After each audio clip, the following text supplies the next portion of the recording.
आपने यहाँ पर कार में इस ए को आ की मात्रा पढ़ा, जबकि नेम में इस ए को आपने ए की मात्रा पढ़ा, और जबकि कैट में यहाँ पर जो ए है इसको आपने ए की मात्रा पढ़ा।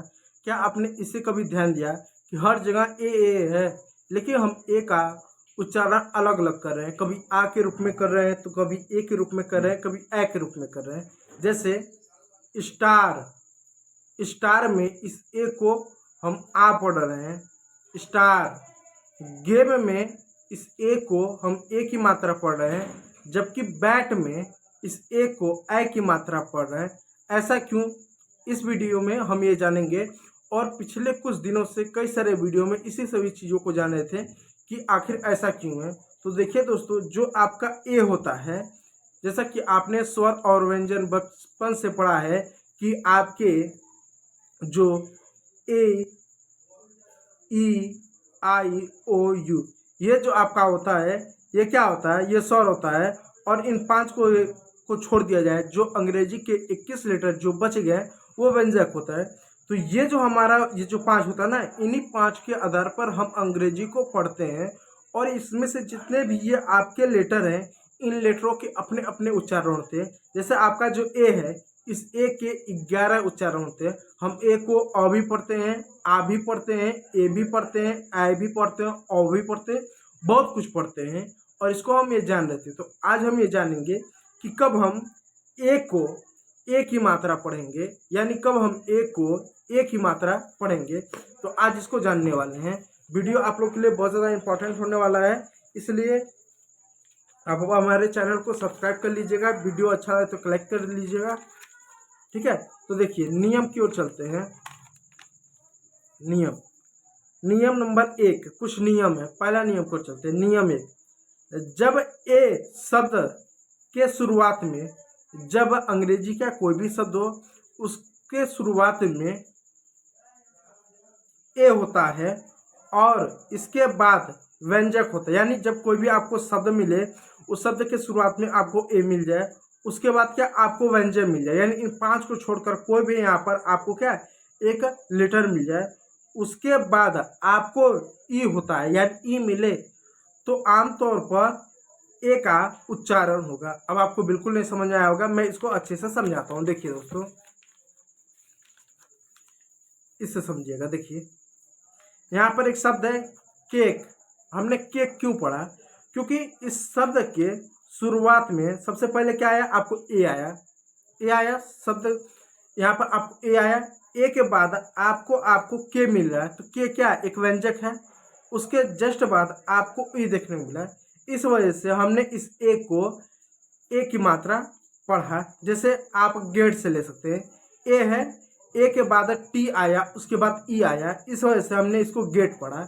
यानी नियम ये कहता है कि ए आए, ए के बाद कोई भी व्यंजक आए, और व्यंजक क्या होता है, ए, ई, आई, ओ, यू।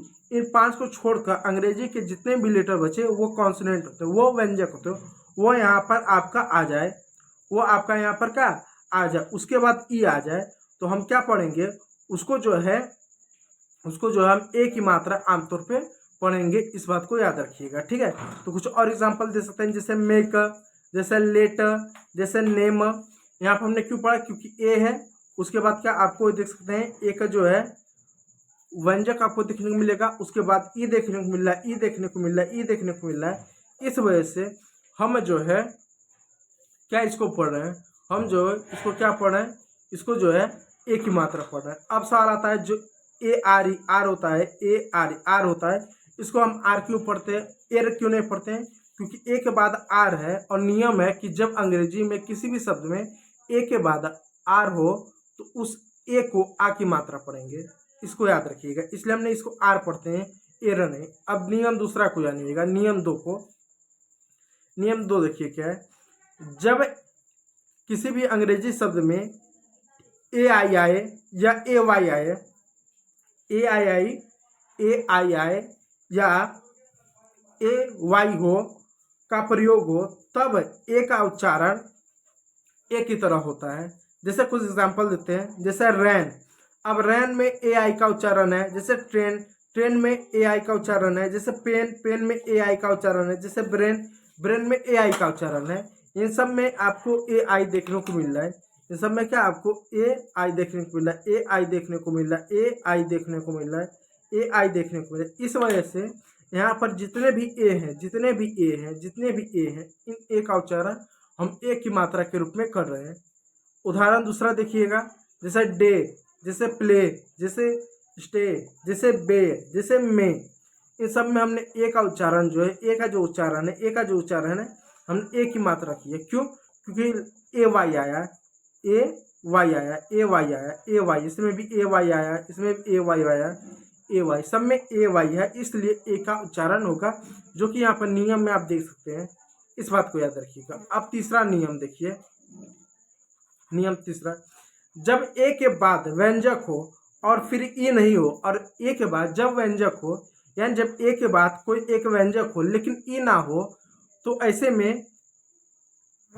में तब भी क्या ए का उच्चारण होगा। जैसे कोई भी आपको शब्द मिल जाए जहां पर आपको ए हो, उसके बाद व्यंजक हो लेकिन ई ना हो, उसके बावजूद भी क्या आपको जो है ए का उच्चारण हो सकता है। जैसे आप देख सकते हैं एबल, एबल में ए है, बी है, उसके जस्ट बाद ई नहीं है, फिर भी हमने इसको ए पढ़ा है। जैसे ऐप, ए पी है, ए है, फिर पी है, फिर ई है, ये तो हो जा रहा है एक तरह से, इसको काट दे। देखिए एजेंट, एजेंट में ए है, ठीक है, फिर उसके बाद आप देख सकते कॉन्सोनेंट है, फिर ई है, इसको भी हम एजेंट पढ़ सकते हैं क्योंकि उसमें वो नियम आ जाते हैं। एज हो गया, एजेंट हो गया, ऐप हो गया, एबल हो गया।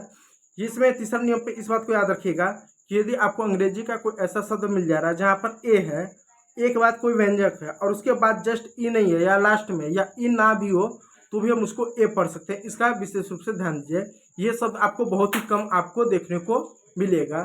तो उम्मीद करूंगा वीडियो अच्छा लगा होगा। यदि अच्छा लगा होगा तो लाइक कीजिएगा, चैनल को सब्सक्राइब कीजिएगा। वीडियो देखने के लिए बहुत बहुत धन्यवाद।